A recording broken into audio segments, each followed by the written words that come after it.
Hello, good morning, जोहार। मैं पूनम और आप देख रहे हैं 24 झारखंड न्यूज। चलिए जानते हैं आज की 25 मुख्य बड़ी खबरों को। डुमरी विधायक जयराम महतो के खिलाफ रंगदारी मांगने व सरकारी कार्य में बाधा डालने का केस दर्ज। डुमरी विधायक जयराम महतो पर मामला दर्ज हुआ है। जयराम महतो के ऊपर बोकारो के चंद्रपुरा थाना में मामला दर्ज हुआ है। इस मामले में जयराम महतो समेत 7 नामजद पर मामला दर्ज हुआ है। इनमें जयराम महतो, संदीप महतो, तिलक महतो, नितेश, संजीत कुमार, राहुल पासवान और विनोद चौहान सहित 40 अज्ञात लोगों पर रंगदारी, अवैध कब्जा, चोरी सहित सरकारी काम में बाधा डालने का आरोप लगा है। जयराम महतो के समर्थकों ने सीसीएल क्वार्टर पर जबरन कब्जा कर लिया था। बुधवार की रात 1 बजे पुलिस जब क्वार्टर को खाली कराने और उसमें बंद प्रशिक्षु कर्मियों को छुड़ाने पहुंची तो विधायक जयराम महतो आधी रात को बेरमो पहुंच गए और वहां पहुंचकर पुलिस वालों से भिड़ गए। बेरमो अनुमंडल स्थित डुमरी विधायक जयराम महतो 2 बजे रात में सेंट्रल कॉलोनी पहुंचे और सीसीएल ढोरी क्षेत्र में क्वार्टर लेने पर अड़े। चंद्रपुरा थाना क्षेत्र के मकोली ओपी स्थित सेंट्रल कॉलोनी में जयराम समर्थकों द्वारा अवैध रूप से क्वार्टर कब्जा करने पर स्थानीय पुलिस और सीआईएसएफ के जवान पहुंचे, जिनकी सूचना समर्थकों द्वारा विधायक जयराम महतो को दी गई। उसके बाद जयराम महतो भी वहां पहुंच गए और वहीं पर उपस्थित मजिस्ट्रेट को काफी खड़ी खोटी सुनाई। बता दें कि क्वार्टर के मामले में सीसीएल ने अपने कर्मी को आवास आवंटित किया था, वहीं क्वार्टर लेने के लिए विधायक जयराम महतो अड़े हुए हैं। जनविरोधी फैसला वापस ले हेमंत सरकार। राज्य में पेट्रोल डीजल के दामों में सेस लगाने पर बाबूलाल मरांडी ने साधा निशाना। भाजपा प्रदेश अध्यक्ष बाबूलाल मरांडी ने गुरुवार को हेमंत सरकार पर बड़ा निशाना साधा। उन्होंने हेमंत सरकार द्वारा पेट्रोल डीजल के दाम पर सेस लगाने संबंधी निर्णयों की खबर पर प्रतिक्रिया देते हुए कहा कि राजस्व बढ़ाने के निर्देश के बाद अधिकारी जनता के पॉकेट पर बोझ लादकर सरकारी खजाना भरने का प्रयास कर रहे हैं। यह जनविरोधी फैसला तत्काल वापस लें, क्योंकि इससे रोजमर्रा की चीजों में काफी महंगाई आ सकती है। इस निर्णय का आम जनजीवन में बुरा असर पड़ेगा। आगे उन्होंने कहा कि पहले बिजली दर में बढ़ोतरी का प्रस्ताव और अब पेट्रोल डीजल के दामों में बढ़ोतरी के संकेत को देखकर जनता समझ चुकी है कि आपने अव्यवहारिक चुनावी वादे कर उनके साथ कितना बड़ा छल किया है। साथ ही उन्होंने कहा कि राजस्व बढ़ाने के लिए छटपटाहट में लिया जा रहा यह निर्णय जनता में भारी असंतोष पैदा कर रहा है। उम्मीद है सारे जनप्रतिनिधि भी राजनीति से ऊपर उठकर आम जनजीवन पर दुष्प्रभाव डालने वाले इस निर्णय को वापस कराने की पहल करेंगे। पूर्व सीएम रघुवर दास पहुंचे रांची। एयरपोर्ट पर हुआ भव्य स्वागत। झारखंड के पूर्व मुख्यमंत्री रघुवर दास गुरुवार को रांची पहुंचे। उन्हें एयरपोर्ट पर गार्ड ऑफ ऑनर देकर सम्मानित किया गया। इस दौरान भाजपा कार्यकर्ताओं ने गर्मजोशी के साथ बिरसा मुंडा हवाई अड्डे पर उनका भव्य स्वागत किया। बता दें कि रघु करेंगे आज 27 दिसंबर को भाजपा की सदस्यता ग्रहण करेंगे।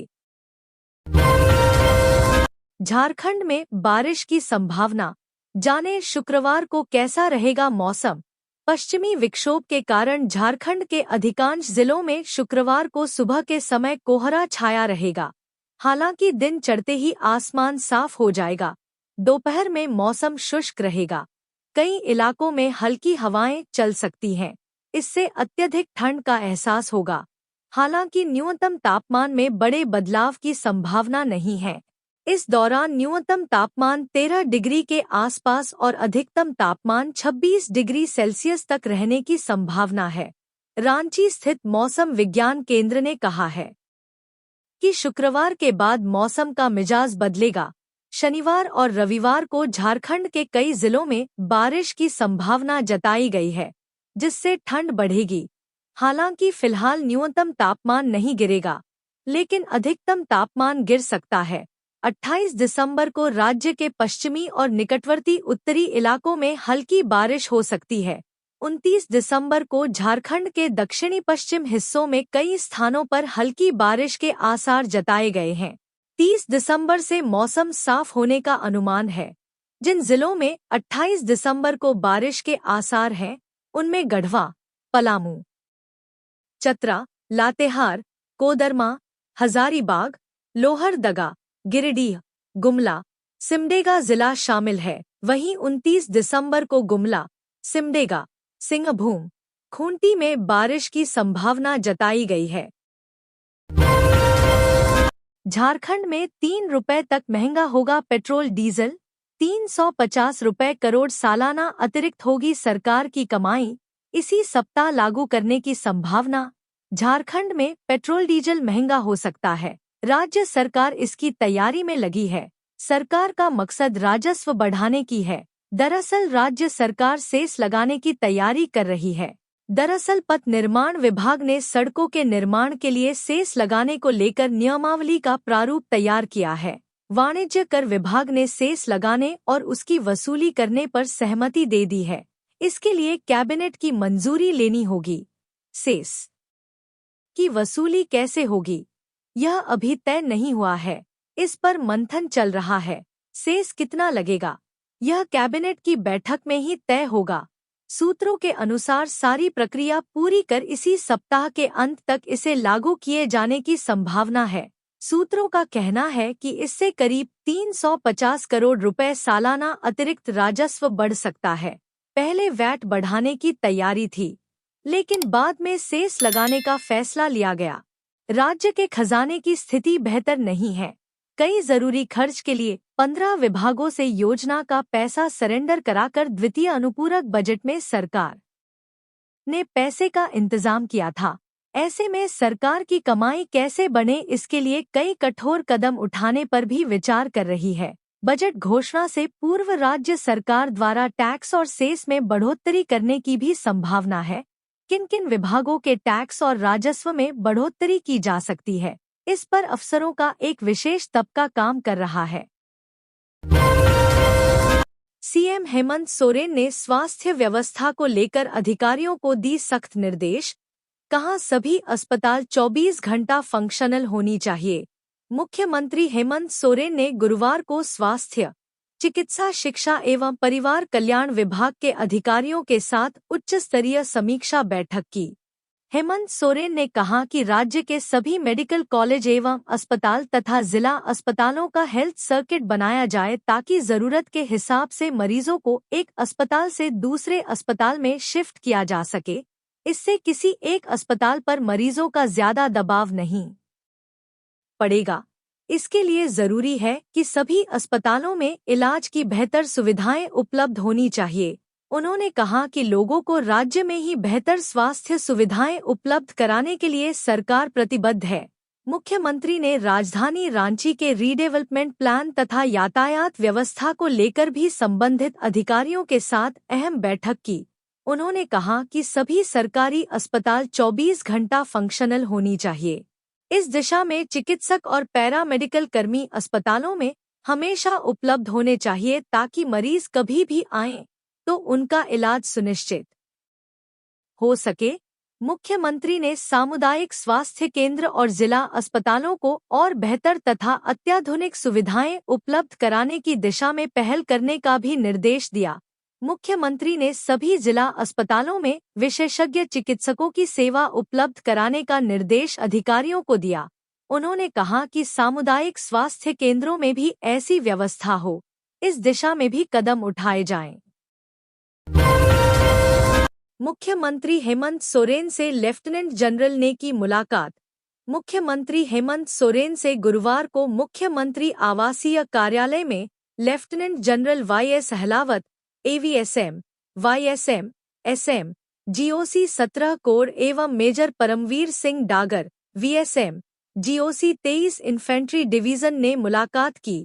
मुख्यमंत्री के साथ उनकी यह शिष्टाचार भेंट थी। 6 कैबिनेट मंत्रियों के आप सचिव नियुक्त, आदेश जारी। राज्य सरकार ने 6 कैबिनेट मंत्रियों के लिए आप सचिव को नियुक्त कर लिया है। कैबिनेट मंत्री चमरा लिंडा का आप सचिव राज्य सेवा के अफसर अनुराग लकड़ा को बनाया गया है। नगर विकास मंत्री सुदिव्य कुमार सोनू का आप सचिव विनय प्रकाश तिग्गा को बनाया गया है। ग्रामीण विकास मंत्री दीपिका पांडे सिंह का आप सचिव संदीप दुबे को बनाया गया है। शिक्षा मंत्री रामदास सोरेन का आप सचिव अजय कुमार सिन्हा को बनाया गया है। वहीं अजय कुमार सिन्हा को बाह्य कोटा के तहत नियुक्त किया गया है। कृषि मंत्री शिल्पी नेहा तिर्की का आप सचिव मांडर के बीडीओ मनोरंजन कुमार को बनाया गया है। पेयजल मंत्री योगेंद्र प्रसाद का आप सचिव कपिल कुमार को बनाया गया है। इन्हें सरकारी कोटा से आप सचिव बनाया गया है, जबकि बाह्य कोटा से उमेश कुमार को आप सचिव नियुक्त किया गया है। मंत्रिमंडल सचिवालय समन्वय विभाग ने इसका आदेश जारी कर दिया। मुख्यमंत्री हेमंत सोरेन ने राजधानी रांची के रीडेवलपमेंट प्लान को लेकर अधिकारियों को दिए ये निर्देश। मुख्यमंत्री हेमंत सोरेन ने राजधानी रांची के रीडेवलपमेंट प्लान और बढ़ रहे ट्रैफिक प्रेशर और उससे निजात के लिए उठाए जा रहे कदमों को लेकर पथ निर्माण विभाग और रांची नगर निगम के अधिकारियों के साथ अहम बैठक की। मुख्यमंत्री ने सुंदर और स्मार्ट रांची बनाने की दिशा में अधिकारियों को कई अहम निर्देश दिए। उन्होंने कहा कि क्लीन एंड ग्रीन रांची के लिए हम सभी को मिलजुल कर प्रयास करना होगा। इसमें आम लोगों की भागीदारी सुनिश्चित करने की दिशा में भी पहल की जानी चाहिए। इस मौके पर पथ निर्माण विभाग की ओर से पावर पॉइंट प्रेजेंटेशन के जरिए रांची में नए फ्लाईओवर तथा सड़कों के निर्माण के साथ इनर और आउटर रिंग रोड की योजना की जानकारी दी। रांची नगर निगम के आयुक्त को शहर का नियमित भ्रमण करने का निर्देश दिया ताकि साफ सफाई और अतिक्रमण की हकीकत की जानकारी मिल सके और उसके निदान के लिए ठोस कदम उठाए जा सकें। राजधानी रांची की सड़कों का मरम्मत, मजबूतीकरण और चौड़ीकरण का कार्य शीघ्रता के साथ पूरा किया जाए। राजधानी रांची में अभियान चलाकर अतिक्रमण को हटाया जाए। सड़कों और गली मोहल्ले में स्ट्रीट लाइट की पुख्ता व्यवस्था हो। नगर निगम रांची वासियों को बेहतर से बेहतर सेवा दे। रांची शहर की साफ सफाई का विशेष ध्यान रखें। सड़कों के किनारे कचरा और गंदगी का अंबार नहीं होना चाहिए। सड़कों के डिवाइडरों पर पौधारोपण करें। डिवाइडरों को कंक्रीट की दीवार नहीं बनाएं। उपयोगिताओं का आकलन करते हुए किसी भी व्यवस्था को इम्प्लीमेंट करें। ठंड को देखते हुए चौक चौराहों पर अलाव की व्यवस्था तथा गरीबों के बीच कंबल का वितरण सुनिश्चित करें। बड़कागांव की पूर्व विधायक अंबा प्रसाद ने इलाज के लिए इन्हें दिए 50,000 के चेक। कांग्रेस नेता और बड़कागांव की पूर्व विधायक अंबा प्रसाद ने गुरुवार को पतरातू प्रखंड निवासी हरिचंद मुंडा के पुत्र विजय उरांव के पुत्र और तबरेज आलम को इलाज के लिए मुख्यमंत्री राहत कोष के तहत 50,000 रुपए का चेक प्रदान किया। इसकी जानकारी अंबा ने अपने सोशल मीडिया हैंडल एक्स पर पोस्ट साझा कर दी। अपने पोस्ट में अंबा प्रसाद ने लिखा, पतरातू प्रखंड के लबगा निवासी हरिचंद मुंडा के पुत्र जो ब्रेन ट्यूमर से जूझ रहे हैं, उनके परिवार को आज मुख्यमंत्री राहत कोष से 50,000 रुपए की आर्थिक सहायता प्रदान की। यह सहयोग उनकी चिकित्सा में सहायक हो और वे शीघ्र स्वस्थ हों, यही हमारी प्रार्थना है। अंबा ने एक अन्य पोस्ट साझा करते हुए लिखा है कि पतरातू प्रखंड के भंडारा बलकुदरा निवासी विजय उरांव के पुत्र जो ब्रेन ट्यूमर से पीड़ित हैं, उनके परिवार को आज मुख्यमंत्री राहत कोष के तहत 50,000 रुपए का चेक प्रदान किया। इस सहयोग से उनके इलाज में मदद मिले, यही हमारी कामना है। जल्द स्वस्थ होने की शुभकामनाएं। पूर्व विधायक ने एक्स पर साझा पोस्ट में लिखा है कि पतरातू प्रखंड के हेहल बरकाकाना निवासी तबरेज आलम जी जो किडनी की बीमारी से ग्रसित हैं, उनके परिवार को आज मुख्यमंत्री राहत कोष के तहत 50,000 रुपए की सहायता राशि प्रदान की गई। हम उनके शीघ्र स्वस्थ होने की कामना करते हैं। सुप्रीम कोर्ट ने झारखंड हाईकोर्ट के आदेश पर रोक बरकरार रखा। आय से अधिक संपत्ति की जांच के मामले में सुप्रीम कोर्ट ने राज्य शिक्षा सेवा के सेवानिवृत्त अधिकारी व लातेहार के तत्कालीन डीएसए कमला सिंह की ओर से दायर एसएलपी पर सुनवाई की। जस्टिस जेके महेश्वरी व जस्टिस राजेश बिंदल की खंडपीठ ने मामले की सुनवाई के दौरान पक्ष सुनने के बाद लीव ग्रांट मामले को सुनवाई योग्य माना किया। सुनवाई के दौरान लोकायुक्त की ओर से कोई उपस्थित नहीं हुआ। इस पर खंडपीठ ने मामले की अंतिम सुनवाई के लिए प्रतिवादी संख्या 1, 2 व 3 को नोटिस जारी किया। प्रतिवादी 6 सप्ताह के अंदर जवाबी हल्फनामा दाखिल कर सकते हैं। उक्त हल्फनामा पर किसी को प्रत्युत्तर दाखिल करना हो तो 2 सप्ताह के अंदर दाखिल किया जा सकता है। साथ ही खंडपीठ ने कहा कि मामले में पूर्व में पारित अंतरिम आदेश यानी कि अगले आदेश तक रोक जारी रहेगा। दामोदर नदी को प्रदूषण मुक्त करने के लिए धनबाद में 5 सीवरेज ट्रीटमेंट प्लांट बनाए जाएंगे। दामोदर नदी को प्रदूषण से बचाने के लिए धनबाद में सीवरेज ट्रीटमेंट प्लांट का निर्माण कराया जाएगा। गंगा नदी को स्वच्छ करने के लिए भारत सरकार द्वारा गठित national mission for clean Ganga के तहत दामोदर नदी को साफ रखने की योजना तैयार की गई है। सीवरेज ट्रीटमेंट प्लांट का निर्माण जुडको के माध्यम से कराया जाएगा। कुल 192 MLD क्षमता वाले 5 STP बनाए जाएंगे। प्रस्तावित STP के निर्माण की लागत 518 करोड़ होगी।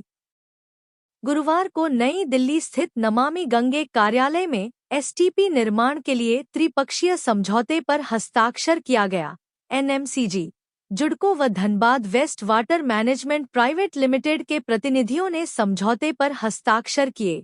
परियोजना का उद्देश्य दामोदर नदी में गंदे पानी को गिरने से रोककर उसे प्रदूषण मुक्त करना है। इसके लिए 192 MLD क्षमता वाले कुल 5 सीवरेज ट्रीटमेंट प्लांट विभिन्न स्थानों पर लगाए जाएंगे। इसके अलावा नदी को प्रदूषण मुक्त रखने के लिए हाइब्रिड मॉडल पर आधारित पंपिंग स्टेशन का भी निर्माण किया जाएगा। हाइब्रिड मॉडल STP के प्रभावी रूप से दीर्घावधि तक कार्यरत रहने के लिए निजी लोक भागीदारी का सुगम माध्यम है। दामोदर नदी के पानी की गुणवत्ता बढ़ाने, प्रदूषण कम करने और क्षेत्र में इकोलॉजिकल गतिविधियां बढ़ाने के लिए प्रयास किए जा रहे हैं। समझौते पर हस्ताक्षर के दौरान NMCG के DG Rajiv Kumar Mittal, DDG Nalin Kumar Srivastava, ED Brijendra स्वरूप, सूडा के निदेशक अमित कुमार, जुडको के PDT गोपाल जी, DGM आलोक कुमार व प्रोजेक्ट मैनेजर राधाकांत सिंह उपस्थित थे। बीजेपी अनुसूचित जाति मोर्चा की बैठक में पार्टी को मजबूत बनाने और लोगों को पार्टी से जोड़ने पर हुई चर्चा। प्रदेश कार्यालय में अनुसूचित जाति मोर्चा के प्रदेश अध्यक्ष किशुन कुमार दास के नेतृत्व में सदस्यता अभियान को लेकर बैठक का आयोजन किया गया। बैठक में अनुसूचित जाति मोर्चा के प्रदेश अध्यक्ष किशुन कुमार दास ने कहा कि झारखंड के सभी विधानसभा क्षेत्र में पार्टी को सशक्त और मजबूत करने के लिए सदस्यता अभियान चलाया जा रहा है। पार्टी कार्यकर्ताओं को सदस्यता अभियान के निमित्त एक महत्वपूर्ण दायित्व भी सौंपा गया है ताकि पूरे प्रदेश में अनुसूचित जाति मोर्चा सहित भाजपा का संगठन मजबूत हो। उन्होंने बताया कि अनुसूचित जाति मोर्चा के प्रदेश के सभी अधिकारियों, जिला अध्यक्षों, मंडल अध्यक्ष, पंचायत अध्यक्ष और बूथ अध्यक्ष को भी सदस्यता अभियान के महत्वपूर्ण जिम्मेदारी सौंपी गई है। कार्यक्रम को संबोधित करते हुए उन्होंने कहा कि संगठन को घर घर एवं गांव गांव तक पहुंचाने के लिए सदस्यता अभियान अत्यंत आवश्यक है। घर बैठे मिलेगी अस्पताल में उपलब्ध दवाओं की जानकारी। झारखंड के इन जिलों में शुरू होगी ई मेडिसिन स्कीम। झारखंड के कई जिलों में ई औषधि योजना शुरू होने जा रही है।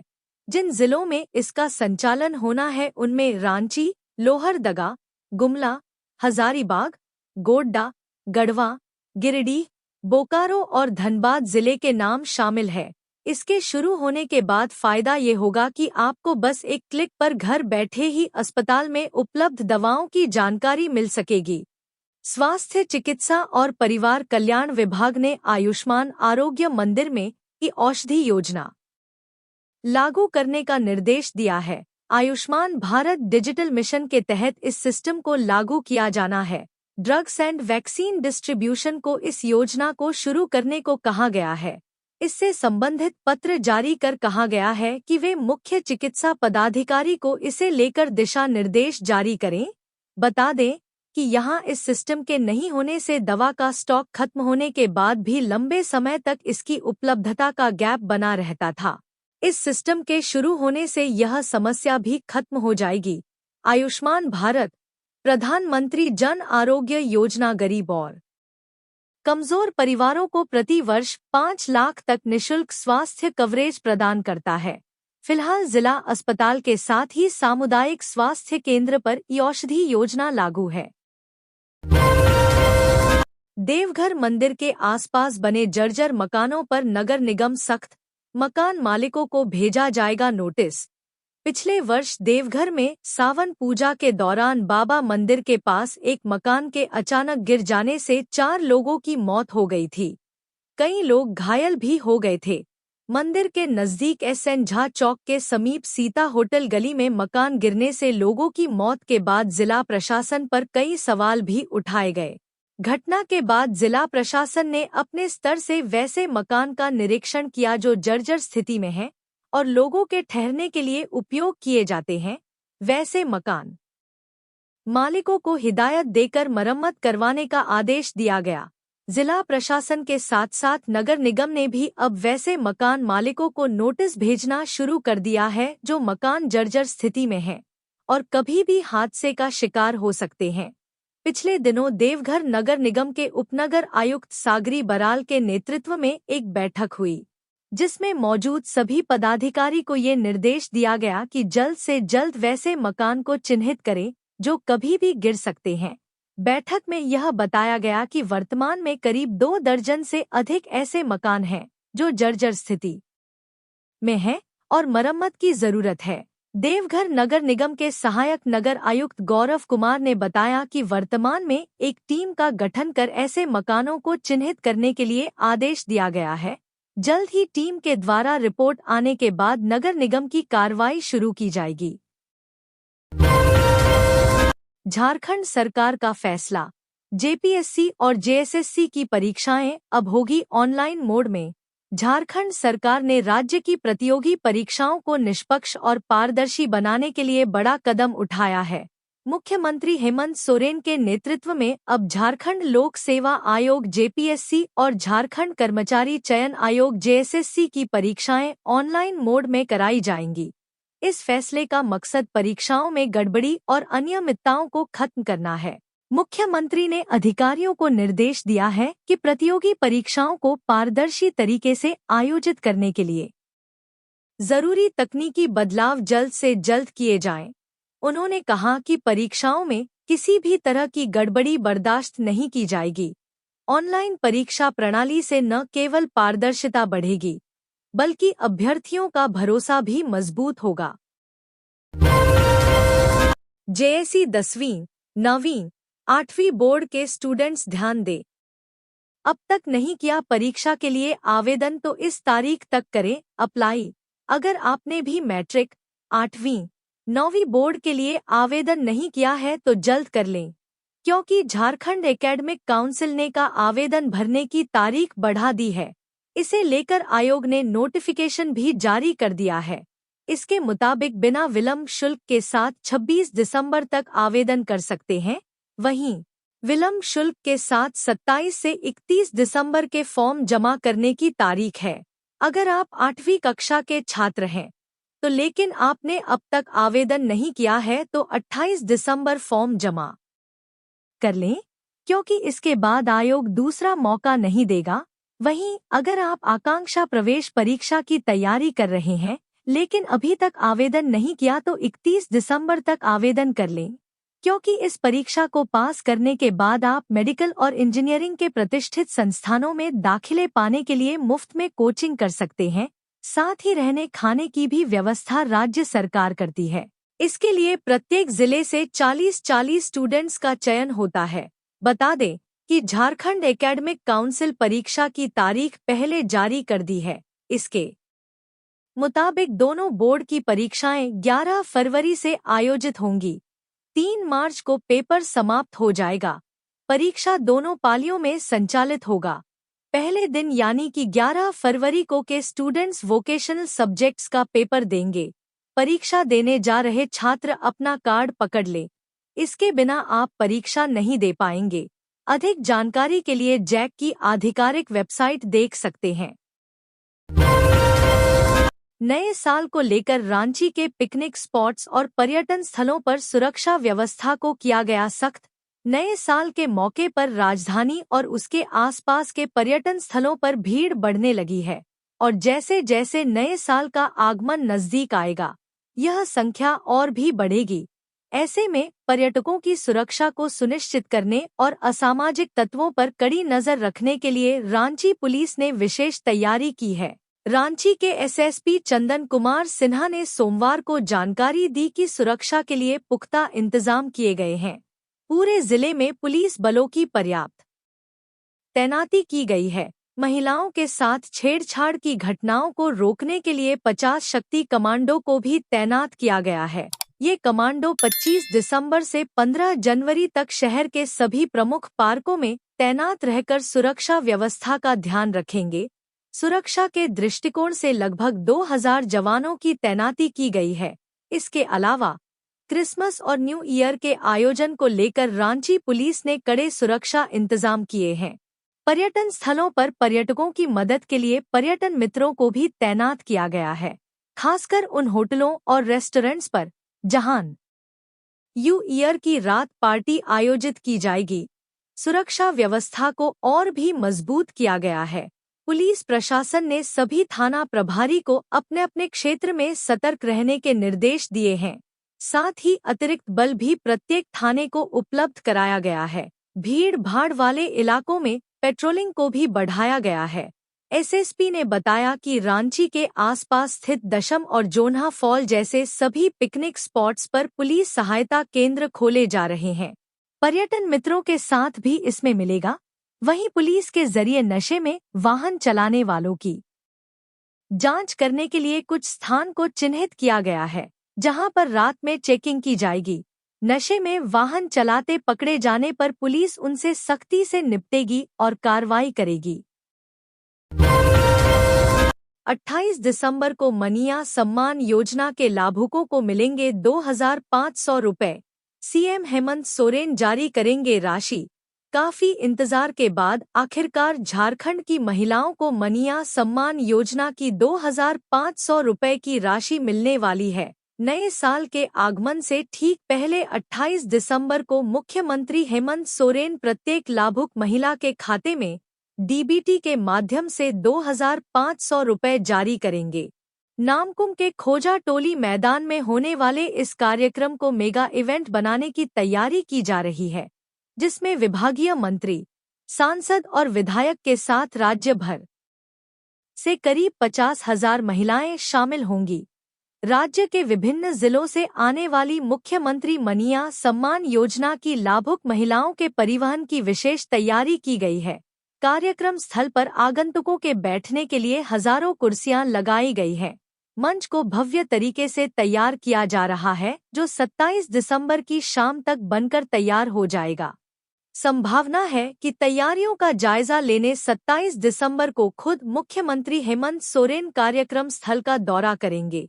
कार्यक्रम स्थल पर पार्किंग के अलावा वीआईपी गेट समेत कई तोरण द्वार लगाए जा रहे हैं। विभिन्न सरकारी योजनाओं से संबंधित बड़े-बड़े होर्डिंग लगाए जाएंगे ताकि यहां आने वाली महिलाओं को इसकी जानकारी मिल सके। 28 दिसंबर को होने वाले कार्यक्रम पर खुशी जाहिर करते हुए झामुमो प्रवक्ता मनोज पांडे ने कहा कि चुनाव के दौरान किए गए वादों को मुख्यमंत्री हेमंत सोरेन पूरा कर रहे हैं। दिसंबर महीने से झारखंड की महिलाओं के खाते में हर महीने 2500 रुपए जाएंगे। हम जुमलेबाजी में विश्वास नहीं करते। शेर दिल वाले हेमंत सोरेन जो भी वादा करते हैं उसे पूरा करने का काम करते हैं। ऐसे में आप इसे नए साल का तोहफा भी मान सकते हैं, क्योंकि नए साल की शुरुआत से ठीक 2 दिन पहले महिलाओं के खाते में यह पैसे जारी किए जाएंगे। झारखंड के 18 आईएएस अफसर 1 साल में हो जाएंगे रिटायर। अगले 1 वर्ष में झारखंड कैडर के 18 आईएएस अफसर सेवानिवृत्त हो जाएंगे। इन अफसरों में एक को छोड़कर सभी प्रोन्नति पाकर राज्य प्रशासनिक सेवा से आईएएस बने हैं। उनमें से 2 अधिकारी इसी वर्ष 31 दिसंबर को सेवानिवृत्त हो जाएंगे। राज्य की मुख्य सचिव अलका तिवारी अगले वर्ष सेवानिवृत्त होने वाली एकमात्र डायरेक्ट आईएएस अधिकारी होंगी। वहीं राज्य प्रशासनिक सेवा से प्रोन्नति पाकर आईएएस बने शेष 15 अधिकारी अगले वर्ष विभिन्न महीनों में सेवानिवृत्त हो जाएंगे। वर्ष 2025 में राज्य प्रशासनिक सेवा व गैर प्रशासनिक सेवा के कुल 15 अधिकारियों को आईएएस में प्रोन्नति मिलेगी। राज्य प्रशासनिक सेवा के 9 अधिकारियों व गैर प्रशासनिक सेवा के 6 अफसरों को आईएएस में प्रोन्नति दी जानी है। प्रशासनिक सेवा के अफसरों के साक्षात्कार के बाद प्रोन्नति पाने वाले अधिकारियों के नाम घोषित कर दिए गए हैं। गैर प्रशासनिक सेवा के अधिकारियों को प्रोन्नति देने के लिए यूपीएससी ने 27 दिसंबर को साक्षात्कार है। तो ये थी आज की झारखंड की टॉप बड़ी खबरें। इसी तरह झारखंड की हर छोटी सी बड़ी खबर देखने के लिए आप हमारे चैनल 24 झारखंड न्यूज को सब्सक्राइब करके बेल आइकन प्रेस कर ले, जिससे झारखंड की हर छोटी सी बड़ी खबर की अपडेट आप तक पहुंचता रहे। तो आज के लिए बस इतना ही, हमें दीजिए इजाजत, फिर मिलते हैं नेक्स्ट न्यूज में।